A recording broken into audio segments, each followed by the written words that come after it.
Hey, joining us next on the MARR Army Rock Show, making his first appearance on the Rock Show, we have got Ian. He is from Tallahassee, Florida, band Defy the Tyrant. They got a new album out called Bones, fresh out, by the way. Ian, welcome to the show. Hey, man, how's it going? It is going awesome. The hurricane missed you and is heading up here to southeastern Pennsylvania, I think, but we're going to get through it. So, don't worry about that, man. We're down here in Florida. We have hurricane parties. You guys should try it up there. Maybe we'll do that. So, hey, I'd like to start with a little bit of history, man. I was reading in your bio. You guys kind of have an interesting way you formed, like something about forming a cover band first. Tell us a little bit about the evolution of the band. Is that in the bio? Yeah. Jesus, man, they got way too in-depth on that damn thing. I'm going to yell at somebody. All right. Yeah, man. We started, me and Slim, the bass player, his name's Slim, like I just said, we played music years ago. We also had our own separate projects, and then a few years back, I think a little over 4 years ago, ended up reuniting a little bit at a house party, and from there, we said, hey, let's have some fun, play some cover shows, and we played a single cover show. That was it. And it was all over from there, so. Yeah, it was all downhill from that point. Now, as you guys were forming, though, you have such an interesting style, because you guys do kind of mash together a couple different styles. So, here you go to form a cover. Talk about, so what was the dynamics that everybody brought into bringing, to make you what you are now? Oh, man. Let's see. I'm a big fan of, 90s post-grunge style. Let's see. Stu is a huge fan of Southern rock. 80s hair metal and country. In fact, he currently still plays in a country cover band on the side. Kurt, the singer, he likes a lot of the newer stuff, the metalcore kind of stuff like that. Slim is all about new metal. If it's got new metal, he's happy. The heavier, the better, though. So he wants to go Slipknot new metal, and he wants to, stick around that area. And then Dylan's also a little bit more about the newer kind of music, and he's all about August Burns Red and things like that. So, and those kind of bands. So you mix it up in the blender, I guess, and we get Defy the Tyrant, right? Yeah. We get this kind of aggressive, radio-friendly band. So a couple songs I wanted to ask you about. Now, I'm not sure which one's really the first single, the way music comes out right now, but let's start with Tight as a Rope. Came out as a lyric video. So I guess that's technically the first single?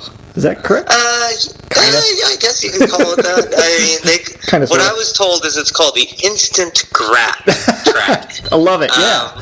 Yeah, and I guess that's the music business term is here's your instant gratification to try and build up, something for the album release before the single comes out. And I was like, okay. So we did that. So elaborate on the tune a little bit. It's got a lyric video out there. It's a powerful tune. Tell us a little bit about Tight as a Rope. Tightrope was, I don't know. Kurt joined the band, and shortly after that, we wrote a bunch of songs. We started really having the juices flowing, and we started putting this song together. It took forever. I assume you've listened to it. Oh, yeah. I don't know. I don't want to be presumptuous. No. I want to say there's about 3 different time signatures in that song. It doesn't feel like it, which we're actually very proud of.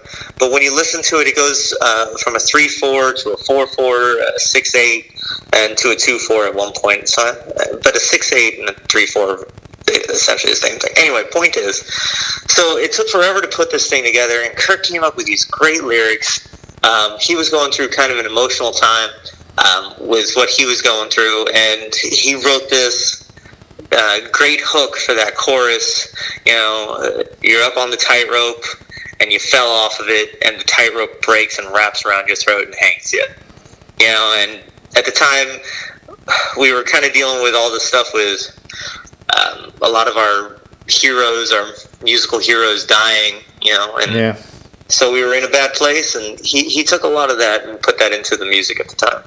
Yeah, I called it Tight as a Rope. That's the lyrics. It's Tightrope is the song for people out there looking for the lyric. Hey, the one I wanted to ask you about, though, so it was like loosely, there is a video floating around for Fighting Gravity, and I wanted to ask you a little bit more about that tune as well.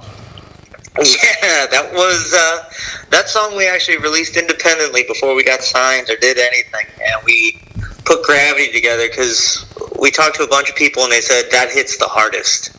And in today's modern era, you need to hit hard and hit fast. So the way the song starts off with just an immediate guitar riff of the that's the musical terminology, by the way, is for anybody who's looking at becoming a musician. Duly noted. And so it just hit hard right off the bat. It's kind of catchy, and we wrote it, and we were kind of about it, and we said, maybe this could be something somebody will like, and people loved it. So that's what we made our first music video for. And fun story, we have a local band here in Tallahassee called Fighting Giants. And what we've done is we've taken the music video for Fighting Gravity, and we've kind of molded it into this huge story that all these music videos are going to keep flowing into, following the Tyrant around and the Giants, and it's pretty interesting. So if you get a chance, check out Fighting Giants and their music video. They have a 15-minute long music video that ties into our music video for Gravity and the next one we're planning on doing for Bones. So, hey, one more to check out on the record there as I was listening to it today. So I love when bands have like the signature tune, the band name, and the song, the song Defy the Tyrant. So I guess in this case, what came first? Was it the song or the band name? The band name. We threw a bunch of band names into a hat, picked that one. There wasn't much more to it than that. I wish I could tell you there was some sort of deep meaning.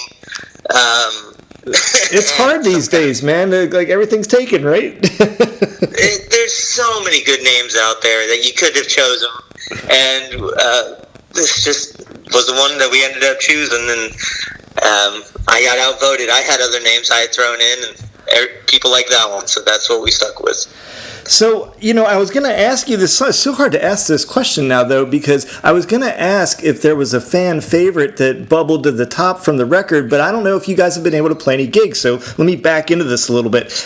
When the whole Corona hit, man, were you guys on tour? Or how's it been hitting you guys, or have you had a chance to tour these songs at all?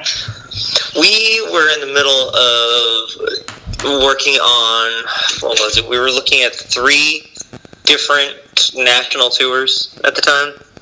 Okay. And we were working on getting our own shows set up with our booking agent, and we were getting ready to hit the ground running, man. The beginning of the year was pretty good. January and February, we had a couple shows, I think. Just kind of keeping warm, not really pushing it too hard, knowing that we were going to hit it hard when the album came out. It's been really fucking rough. Sorry. It's been really rough. You're good. So have you had a sense to since you couldn't, tour with it, have you had a sense, I know it's just came out, but have you got a sense, is there a fan favorite yet, do you think? Oh, yes. One that we didn't think was ever going to be a fan favorite. We thought it would just be fun to play. Upside Down. Okay, unexpected, yeah. Something about that song, we play a lot of heavy metal shows. And we're not like the heaviest band in the world. We're more like an alternative metal, kind of Seven Dust, Non-Point-esque. And we know where we stand. But we always end up playing with these super heavy bands. And Upside Down has this kind of doom metal kind of feel to it. It's got the bell in the background. It's kind of out of tune at the beginning. And then it just, drives the whole time. And it just builds the entire... By the end of the song, you're out of breath. And people go nuts. I think that's the song we get yelled to play more than anything else since we've been playing. Wow, and I guess you said it kind of took you all by surprise, huh? You didn't see that one land in that way, I guess? Never. No, never. People sing, people get up on stage and sing the words with us. Oh, wow. In cities we've never played before. Now, was there a track on, and you don't have to share any deep, dark band secrets, but was there, I've seen this happen, was there a track you guys like argued or friendly debated over on the record? Like what we might say, this was Ian's call or this was somebody else's call, or was it pretty unanimous? It was pretty unanimous. I mean, the biggest argument was figuring out which order to put the songs in. Oh, okay. Yeah. We recorded the songs, it was a slow process, man. We didn't record all this, just sit down in the studio and cut and paste a bunch of songs together. We found 3 that we really liked out of the batch that we originally had. We recorded those, and then we went back a few months later and did 3 or more, and then went back a little bit later and did Bones, and we're currently working on trying to get back again because there's nothing else to do. Yeah, fair enough. Promote the album and record, so... Now, when you guys perform live, I haven't had the pleasure of seeing you live, full disclosure, I haven't seen you perform live yet, but when you do, I was just listening to your music, and a lot of bands, I mean, any band you pick will work one cover tune in, and I was trying to pick, what would you guys cover? Do you do a cover tune in your set ever, or is it just too much going on for you guys? We did a few covers, but there's one cover that we did that, I don't know, it's pretty stereotypical within the band name Defy The Tyrant. We always did Killing in the Name of. Yeah, sure. Yeah. We threw in a few others. What was it? Kind of obscure one is the band's called Raw. And the song is called Do You Call My Name? I've actually had the pleasure of seeing them before, yeah. yeah, they were awesome back in the day, and we did that. Now, every time we get together, we end up playing stupid cover tunes just for practice, and it's fun, but never on stage. Killing in the Name of is just one of those songs that pumps up a crowd like nobody's business. So you kind of alluded to this. So what do we think's in the future? Are you guys trying to book now? Or are you just going to ride it out a little while longer? I mean, I know you can't exactly give me details, but can we expect to see shows, or is everything on hold right now still? Oh, man, I'll give you all the details in the world. Nothing. I knew that's what was coming, yeah. There's nothing. Yeah, I know. I set that up perfectly. There's nothing. We're in a holding pattern.